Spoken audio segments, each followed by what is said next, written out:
एक बार फिर आपको प्रोग्राम में खुशामदीद कहेंगे। पाकिस्तान की डिजिटल मईशत, आईटी और इस जैसे दीगर सेक्टर्स में इस वक्त पाकिस्तान बहुत बेहतर तरीके से आगे बढ़ रहा है। पाकिस्तान ने नवंबर 2026 में Asian Oceania Computing Industry Organization Digital Summit की मेज़बानी हासिल करके आलमी डिजिटल नक्शे पर एक बहुत ही अहम मुकाम हासिल किया है। और यह एजाज़ एक ऐसे वक्त में मिला है जब पाकिस्तान की आई टी एक्सपोर्ट्स तेज़ी से बढ़ रही हैं और मुल्क की मईशत के लिए एक मजबूत सहारा बन चुकी हैं। आज हम आई टी एक्सपोर्ट्स के हवाले से 2025 में जो भी अहम पेशरफ सारी हुई हैं उस पर एक नज़र डालते हैं, जिनसे उड़ान पाकिस्तान प्रोग्राम के तहत 2030 तक आईटी एक्सपोर्ट्स को $10 बिलियन और फिर इससे भी आगे ले जाने का हुकूमती हदफ रखा गया है। माली साल 2025 में पाकिस्तान की आईटी एक्सपोर्ट्स $3.8 बिलियन की रिकॉर्ड सतह पर पहुंची हैं और ये गुज़िश्ता साल के मुकाबले में 18% ज़ायद इजाफा है। अभी शोबा पाकिस्तान की मजमूई एक्सपोर्ट्स का तकरीबन 10% बन चुका है। अगरचे ये तरक्की हौसला अफजा है, लेकिन टैलेंट की कमी, रेगुलेटरी रुकावटें और आलमी मईशत की सुस्त रवी जैसे चैलेंजेस अब भी यहाँ पर मौजूद हैं। इसके बावजूद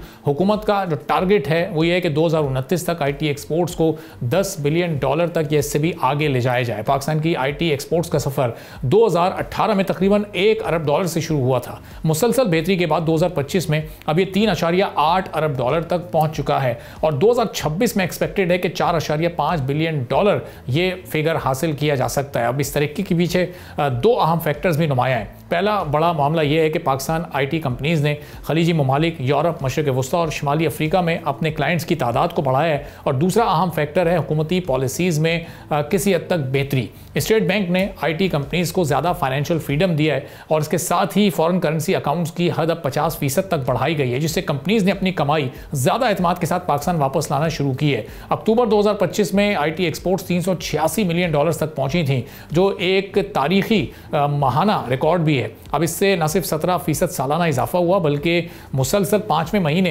एक्सपोर्ट्स में बेहतरी भी देखी गई है और इसी माली साल के इब्तदाई 4 महीनों में $1.4 बिलियन की एक्सपोर्ट्स ने 20% सालाना ग्रोथ को शो किया। इसके साथ ही रुपए की कदर में स्टेबिलिटी ने भी कंपनीज को मुनाफा वतन वापस लाने में मदद दी है। एक्सपर्ट्स के मुताबिक आईटी एक्सपोर्ट्स में इजाफा करंट अकाउंट खसारे को काबू में रखने में अहम किरदार अदा कर रहा है, लेकिन इंटरनेट की कभी कभार सुस्त रफ्तार और बार बार डिस्कनेक्शन और फिर सबमरीन केबल में टूट फूट या इस शोबे की पैदावारी सलाहियत के लिए कभी कभार कुछ मसाइल भी जन्म ले लेते हैं और अगर इन मसाइल को फौरी तौर पर हल ना किया गया तो तरक्की की ये रफ्तार किसी हद तक मुतासिर हो सकती है। जहां आईटी एक्सपोर्ट्स पर हम ये बात कर रहे हैं तो पाकिस्तान में तकरीबन 23 लाख अफराद फ्रीलांसिंग सेक्टर से भी वाबस्ता हैं और पाकिस्तान की डिजिटल मईशत का एक मजबूत सतून इस वक्त बने हुए हैं। पाकिस्तान दुनिया के टॉप 5वें बड़े फ्रीलांसिंग ममालिक में और इस शोबे को मजीद मजबूत बनाने के लिए भी एक तरबियती निज़ाम में बेहतरी चाहिए। जदीद डिजिटल पेमेंट्स के ज़राए को आसान बनाना है और एआई टेक्नोलॉजी के फ़रोग से फ्रीलांसिंग से हासिल की गई जो अर्निंग्स हैं वो $1 अरब सालाना से ज़्यादा किया जा सकता है। अब ये सब कुछ कैसे होगा, 2025 से बेहतर 2026 कैसे हो सकता है, इस पर हम ज़ोहैब खान साहब से, साबिक चेयरमैन पाशा के हमारे साथ मौजूद हैं। तो ज़ोहैब साहब, ज़ाहिर है ये वो सेक्टर है जो कि पाकिस्तान में मुसलसल कामयाबी हासिल कर रहा है, तरक्की की नई नई मनाजिल तय कर रहा है। 2025 में जो कुछ हमने किया है अब उसको हम 2026 में मजीद आगे कैसे ले जा सकते हैं। ये $4.5 बिलियन का एक्सपोर्ट्स का जो फिगर है ये बासानी हम हासिल करने में कामयाब हो जाएंगे। जी बहुत बहुत शुक्रिया। और आपने जिस तरीके से ये आईटी इंडस्ट्री की सक्सेस को प्रेजेंट किया, it's amazing, this is the game. देखिए सूरत हाल ये है कि सबसे बड़ा दुनिया के किसी भी मुल्क में तरक्की होती है कॉन्टीन्यूटी ऑफ पॉलिसीज़ की वजह से, स्टेबिलिटी ऑफ इकोनॉमी की वजह से। इस वक्त अल्हम्दुलिल्लाह जुलाई 2 साल पहले हमारी स्पेशल इन्वेस्टमेंट फैसिलिटेशन काउंसिल बनी और उन्होंने आईटी एक वर्टिकल अपना एक वन ऑफ द पिलर रखा, जिस तरह एग्री, माइनिंग और एनर्जी है। ये हमारी एक बुनियादी रिजल्ट है कि जिस तरीके से हमारी पॉलिसीज़ की कंटिन्यूटी रही, $50 रिटेन अकाउंट का आपने जिक्र किया, लोगों ने रीपैट्रिएशन शुरू किए। 2-3 चीज़ें एफबीआर और स्टेट बैंक के एंड पे जो रीपैट्रिएशन ऑफ फंड्स हैं वो डिजिटल बैंकिंग के ज़रिए होने, उस पर भी इस वक्त बातचीत बड़ी तेज़ी से चल रही है। तो ये रिज़ल्ट आपके सामने और ज़ाहिर मिनिस्ट्री ऑफ आईटी का किरदार बड़ा अहम है।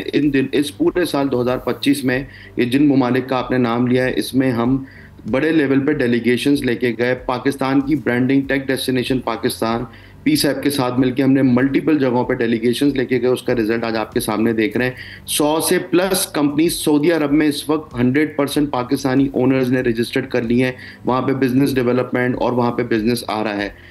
रही बात आपके टारगेट की, मैं आपको बताता चलूँ कि जो 3.6 या $8 बिलियन हमने जून 2025 में क्लोज किया था और आप देख रहे हैं कि अक्टूबर नवंबर में रिकॉर्ड है। ये एक्चुअल हमारी एक्सपोर्ट नहीं है, एक्चुअल एक्सपोर्ट हमारी 2 गुना ज़्यादा इससे ऑलरेडी हैं। ये वो अमाउंट है जो पाकिस्तान आता है, खर्च होता है, क्योंकि हर एक के अपने ऑफिस दुनिया भर से बाहर हैं। अब पाकिस्तान में as per State bank numbers बढ़ाने के लिए, अगर ये जो फ्रीलांसर्स का आपने जिक्र किया या IT कंपनीज का जिक्र किया, इन सारी कंपनीज के बैंक अकाउंट या company incorporation US, Dubai, Saudi Arab में होती हैं। अगर पाकिस्तान की डिजिटल बैंकिंग के ज़रिए इन लोगों को, खासतौर पे फ्रीलांसर्स को, रिपैट्रिएशन ऑफ फंड उस तरह दिए जाएं जिस तरह पेनियर में 50,000 से ज़्यादा पाकिस्तानी इंडिविजुअल्स के अकाउंट्स हैं, अगर हमारा बैंकिंग चैनल उनको ये फैसिलिटेशन देता है तो आप यकीन करें कि हम टाइम से पहले अपना target as per State Bank achieve कर सकेंगे इंशाल्लाह ताला। उड़ान पाकिस्तान का जो आपने प्राइम मिनिस्टर के इस विजन की बात की है। सही। तो ज़ुहैब साहब, ये 2026 में हम देख रहे हैं एसोसियो का भी एक इवेंट है, बड़ा इवेंट, जो कि ज़ाहिर पाकिस्तान के लिए बड़ा फ़ायदेमंद साबित हो सकता है। 2025 में हमने ITC एनोरिस जैसे दूसरे इवेंट्स पाकिस्तान में होते देखे। पाकिस्तान से बाहर भी कंपनीज जाती हैं, MOU साइन होते हैं, जॉइंट वेंचर्स होते हैं। तो इसमें ज़ाहिर कोई बहुत बड़ी इन्वेस्टमेंट नहीं होती इसमें दरकार, लेकिन फिर भी कुछ इन्वेस्टमेंट ऐसी आ रही है। पाकिस्तान नई मार्केट्स को, नए क्लाइंट्स को इस वक्त ढूंढ रहा है और मिल रहे हैं पाकिस्तान को। जी, मैं आपको बताऊं, मैं इस वक्त अमेरिका में मौजूद हूं और कल ही मेरी एक बहुत बड़ी BPO कंपनी है जिसके अमेरिकन कंपनी है, पाकिस्तानी ओनर्स हैं, वो उस वक्त उनके 600 लोग तकरीबन पाकिस्तान में बैठे हुए हैं। ऐसी इतनी मज़ीद सक्सेस स्टोरीज हैं पाकिस्तान की जो इस वक्त होने जा रही हैं, हो रही हैं। साथ साथ आपने एसोसियो का जिक्र किया, आपने बिल्कुल बात ठीक की।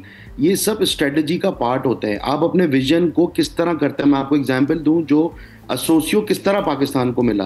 एसोसियो के चेयरमैन को हमने पाकिस्तान में होस्ट किया ITCN एशिया कराची के दौरान। वो आए, वो यहाँ पे इकोसिस्टम देख के गए। इससे पहले वो ITCN एशिया जैसा इवेंट उन्होंने पाकिस्तान में देखा नहीं। जब वो चेयरमैन होके, जो कि 20 से प्लस ममालिक की IT एसोसिएशन है, जिसमें Japan, New Zealand, Australia, China, Vietnam, Malaysia, Singapore और पाकिस्तान जैसी बांग्लादेश और कंट्री शामिल हैं, वो जब देख के गए, तो जब हमने वहाँ पे पिच किया पाशा के तवस्सुस से, मिनिस्ट्री ऑफ IT की सपोर्ट से, तो उन्होंने देखा कि Pakistan is the country to manage this. अब आप सोचें, इंशाल्लाह 2026 की नवंबर में इन ममालिक के एसोसिएशन और उनका डेलीगेशन पाकिस्तान जब लैंड करेगा तो पाकिस्तान के इकोसिस्टम की मैपिंग किस तरह होगी। इसी तरीके से आर्टिफिशियल इंटेलिजेंस पे इंशाल्लाह 2026 के सेकेंड वीक में पाकिस्तान का एक फ्लैगशिप बहुत बड़ा इवेंट होने जा रहा है। ज़ाहिर प्राइम मिनिस्टर का विजन के तहत मिनिस्ट्री ऑफ IT और उसको लीड कर रही है, सारे स्टेक होल्डर्स, हमारी डेली उस पर मीटिंग्स हो रही हैं। तो ग्लोबल मैप पे पाकिस्तान का जो टेक डेस्टिनेशन की ब्रांडिंग है, इंशाल्लाह ये बड़े लेवल पे होने के लिए जा रहा है। बड़ी एक्टिविटीज़ हो रही हैं और इस वक्त इंशाल्लाह असल चीज़ है कि numbers, branding point of view से, गेम पॉइंट ऑफ व्यू से सारी चीज़ें चल रही हैं।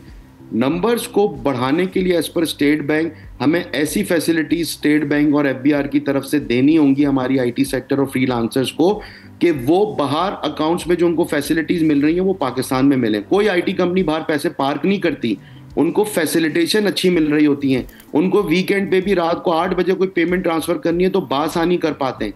यहाँ पे इस वक्त वो 50% डॉलर रिपेट्रिएशन करने के लिए उनको बैंक के कागजात भरने पड़ते हैं, जिस चीज़ से हमें निकलना फौरी ज़रूरी है। और एक चीज़ मैं आपको और भी बताऊँ, हमारे फ्रीलांसर्स का एक बहुत एक जो किरदार है, ये जो हमारी रेमिटेंस, होम रेमिटेंस पाकिस्तान का इजाफा हो रहा है, जो 6-7 बिलियन डॉलर हर महीने बढ़ रही है, इसमें एक पार्ट हमारे फ्रीलांसर्स का भी है, क्योंकि रिमोट वर्कर्स भी इस वक्त काम कर रहे हैं। चूंकि वो टैक्स नेट में नहीं आते तो वो होम रेमिटेंस में पाकिस्तान पैसे भेज रहे होते हैं, तो वो भी हमारा एक तरीके से IT की ही डोमेन के अंदर ये इस वक्त किरदार अदा हो रहा है। तो अल्हम्दुलिल्लाह हर सेक्टर में, और मैं आपको बताऊं कि जिस तरीके से अब ना सिर्फ IT इस वक्त एग्री टेक पे काम हो रहा है, AI पे काम हो रहा है, प्रॉप टेक पे एक्टिविटीज हो रही है। जनवरी में एक प्रॉप टेक पे एक एक्टिविटी पाकिस्तान में होने जा रही है। पाकिस्तान अल्हम्दुलिल्लाह इस वक्त हर लिहाज से, हर वर्टिकल में IT पे अपना किरदार अदा कर रहा है। ठीक है, बहुत बहुत शुक्रिया ज़ुहैब खान साहब, साबिक चेयरमैन पाशा थे, गुफ्तगू आपने सुनी।